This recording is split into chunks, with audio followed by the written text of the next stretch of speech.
کیا آپ جانتے ہیں کہ موت کے وقت روح کے نکلتے وقت انسان کی آنکھیں تو کھلی ہوئی ہوتی ہیں مگر نظریں کہاں جاتی ہیں؟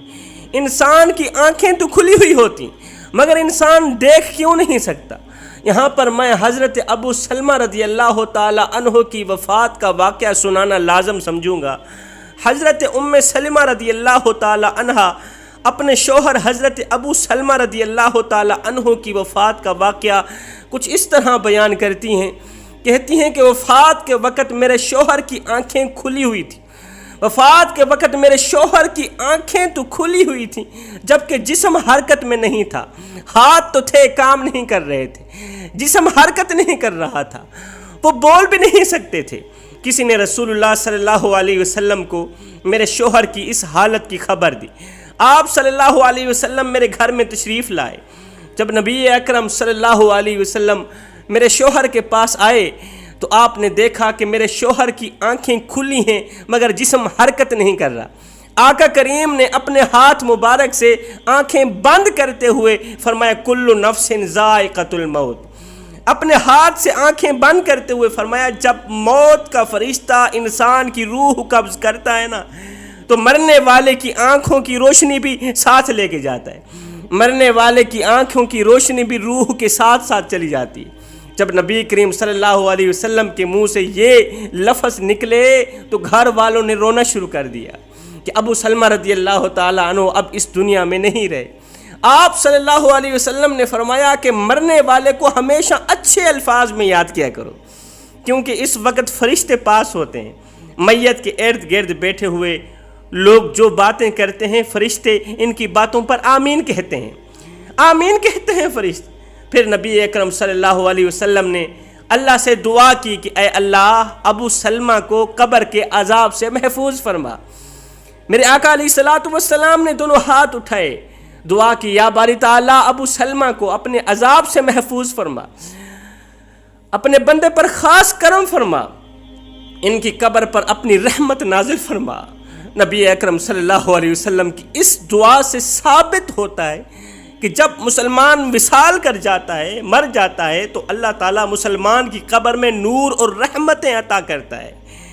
جب مومن قبر میں جاتا ہے تو اس کی قبر جنت کے باغوں میں سے باغ بن جاتی ہے، جبکہ غیر مسلم جب مرتا ہے تو اللہ تعالیٰ اس کی قبر کو تنگ اور عذاب سے بھر دیتا ہے۔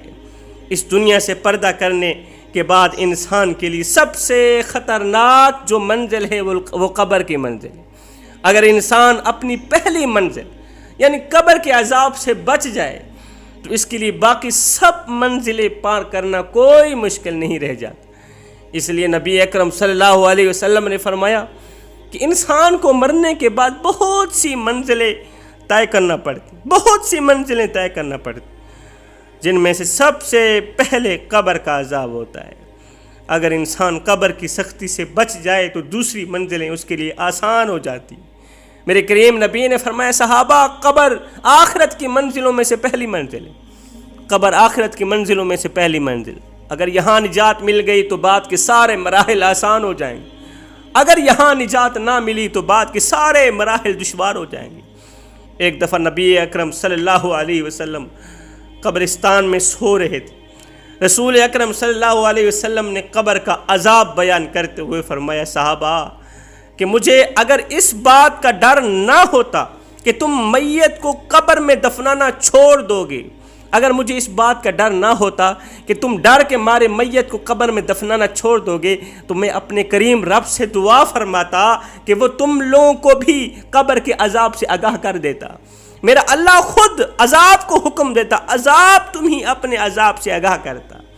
بالکل اسی طرح جس طرح میں دیکھ رہا ہوں اور سن رہا ہوں، آپ صلی اللہ علیہ وسلم جب صحابہ کرام کو قبر کے عذاب سے آگاہ کرتے تو سب کے رونگٹے کھڑے ہو جاتے، آنکھیں خون کے آنسو روتے۔ حضرت محمد مصطفیٰ صلی اللہ علیہ وسلم کا فرمان ہے کہ مرنے کے بعد قبر انسان کی پہلی سیڑھی ہے۔ جس بندے کی یہ منزل آسان ہو گئی تو باقی سب منزلیں اس کے لیے آسان کر دی جاتی۔ جس نے اس منزل سے آسانی حاصل نہ کی تو اس کے لیے دوسری منزلیں عبور کرنا بہت ہی مشکل ہو جاتا ہے۔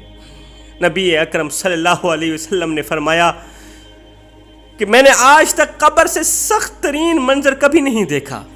صحابہ، میں نے آج تک قبر سے سخت ترین منظر کبھی نہیں دیکھا۔ آقا علیہ الصلوۃ والسلام نے فرمایا کہ میت کو جب قبر میں داخل کر کے گھر کی طرف لوٹتے ہیں لوگ، تو میت لوگوں کے چلنے کی آواز کو اچھی طرح سن رہی ہوتی ہے۔ اگر مرنے والا سچا مسلمان ہوتا ہے تو نماز اس کے سر کی طرف، اگر مرنے والا مومن ہوتا ہے تو نماز مرنے والے کے سر کی طرف، قبر کے اندر، روزہ اس کے دائیں طرف، زکوٰۃ اس کی بائیں طرف، اور دوسرے جتنے بھی اس کے نیک اعمال ہوتے ہیں وہ اس کے پاؤں کی طرف سے آ جاتے ہیں۔ اور جب بھی قبر کا عذاب اس کے پاس آتا ہے تو نماز، روزہ، حج، زکوٰۃ، صدقہ و خیرات، اس کے نیک اعمال اس کی حفاظت کرتے ہیں، عذاب کو اس بندے کے قریب نہیں آنے دیتے، سانپ کو اس بندے کے قریب نہیں آنے، بچھوؤں کو اس بندے کے قریب نہیں آنے دیتے۔ پھر اس سے کہا جاتا ہے کہ بیٹھ جاؤ، چنانچہ وہ بیٹھ جاتا ہے۔ اس کو سورج ایسے دکھائی دیتا ہے جیسے غروب ہونے کو۔ پھر اس سے کہا جاتا ہے کہ تم اس شخص کے بارے میں جو تم میں مبعوث ہوا تھا کیا کہتے ہو، اس کے متعلق کیا گواہی دیتے ہو؟ وہ کہتا ہے کہ مجھے ذرا نماز پڑھ لینے دو، عصر کی نماز کا وقت ہونے والا ہے، سورج غروب ہو رہا ہے، مجھے نماز پڑھ لینے دو۔ وہ گواہی دیتے ہوئے کہتا ہے رسول اللہ صلی اللہ علیہ وسلم اللہ تعالیٰ کے آخری نبی ہیں جو اللہ تعالیٰ کا دین لے کر آئے۔ پھر اس سے بولا جائے گا کہ اسی یقین کے ساتھ تم حیات رہے، تم کامیاب رہے، اسی پر تم کو دنیا سے اٹھا لیا گیا، اسی کے ساتھ تم کو دوبارہ زندہ کیا جائے گا۔ ان سب باتوں کے بعد اس کے لیے جنت کا دروازہ کھولا جاتا ہے۔ وہ قبر میں ہی جنت کو دیکھ کر بہت زیادہ خوش ہوتا ہے۔ پھر اس کو جہنم کا دروازہ کھول کر دکھایا جاتا ہے، کہا جاتا ہے اگر تیرے اعمال اچھے نہ ہوتے تو تم کو جہنم کے گہرے حصے میں ڈال دیا جاتا، اگر تیرے پاس نیک اعمال نہ ہوتے، نماز نہ پڑھتا، قرآن نہ پڑھتا، حق سچ نہ بولتا، تو تجھے جہنم کے گہرے حصے میں ڈال دیا جاتا۔ نیک بندے کی قبر کو اللہ تعالیٰ کشادہ اور نور سے منور فرما دیتا ہے، روح کو اعلیٰ قسم کے عطر لگا کر پاکیزہ جگہ پہ رکھ دیا جاتا ہے۔ غیر مسلم کے بارے میں یہ فرمان ہے کہ جب قبر کا عذاب ان کے جسم پر آتا ہے تو ان کے ارد گرد کوئی بھی نیک اعمال نہیں ہوتا، کوئی بھی نیک عمل نہیں ہوتا جو اس کی حفاظت کر سکے، نہ نماز، نہ قرآن، نہ روزہ، نہ حج، نہ زکوٰۃ۔ پھر اس کافر کو حکم دیا جاتا ہے کہ یہاں پر بیٹھ جاؤ، وہ ڈرتا مرتا بیٹھ تو جاتا ہے۔ پھر اس سے 3 سوال کیے جاتے ہیں، تیرا رب کون ہے، تیرا نبی کون ہے، تیرا دین کیا ہے۔